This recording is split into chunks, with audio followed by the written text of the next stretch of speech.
Bago ako magtanong, nais kong patunayan sa mga nanonood sa Kwentong Pilipino na ikaw ay nangungunang bokalista, no, ng inyong grupo. Pwede ka bang magparinig sa amin sa Kwentong Pilipino ng iyong ginintuang boses? Kahit ilang linya lang sa mga kanta na alam mo. It's a cold and crazy world that's raging outside. Well, baby, me and all my girls, we're bringing on the fire. Show a little legs, gotta shimmy your chest. It's a life, it's a style, it's a need, it's burlesque.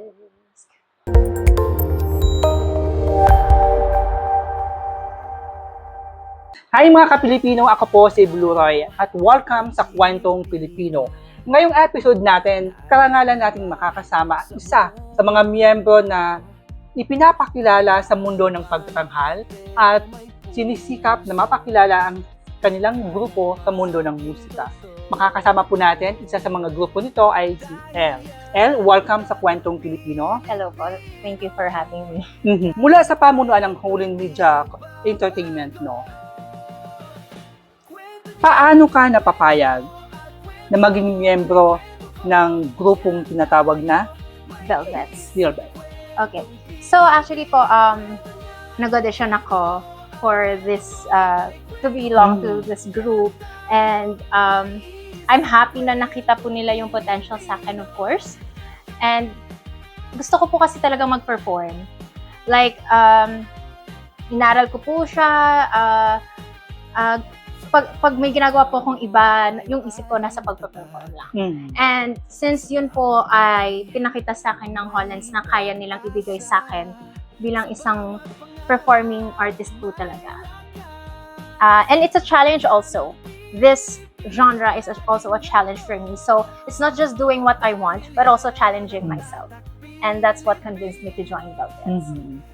Pero bago natin pag-usapan ng isang controversial na paglilinaw sa inyong grupo, no, nais kong malaman, nung bata ka ba, gusto mo talaga maging mangaw? Yes po, actually. So, mahilig na po talaga ako sa music. Bata pa lang ako.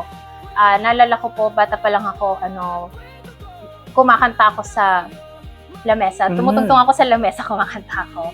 And, na-discover ko din po na marunong pala ako sumayaw, na nung may teacher ako na pinasayaw ako sa school. Parang gano'n lang po. Ulti-unti ko po na-discover na ay, may talent pala ako and I just need to be around the right people to help me develop those talents. So, okay, nabanggit mo to develop your talent. Ano ang naging kinakapitan ng lakas ng loob mo?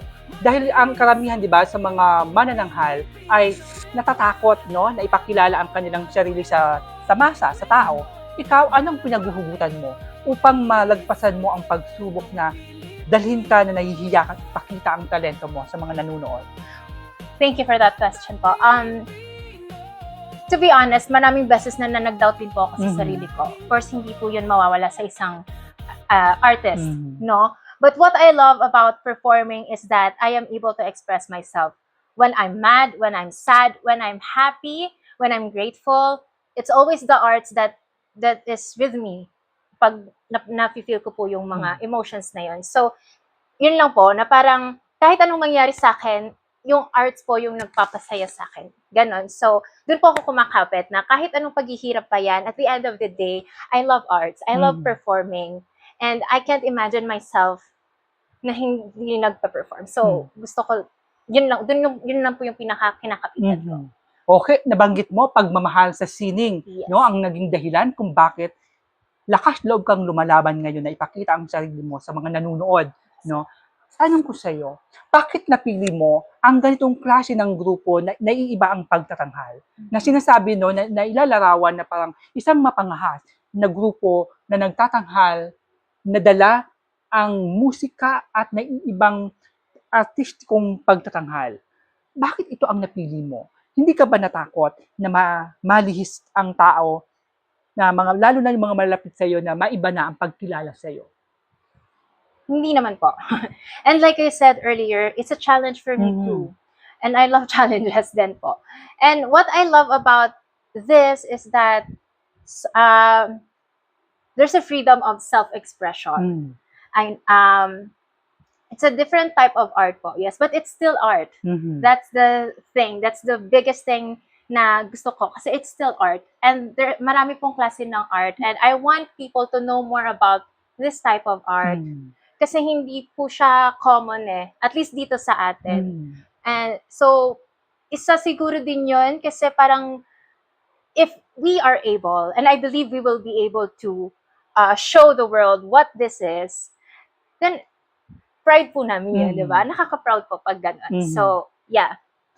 Ito, El, bago ko magtapos ng mga ilang tanong sa'yo, alam natin ang ating kasaysayan ay nakilala ang Pilipina bilang isang konserbatibo, no? Pagdating sa lahat ng aspeto ng bilang isang babaeng Pilipina.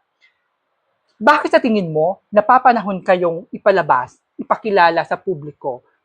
Anong meron ng panahon ngayon na hindi na kayo natatakot na mabali ang paniniwala ng bawat Pilipino sa pagiging isang konserbatibo?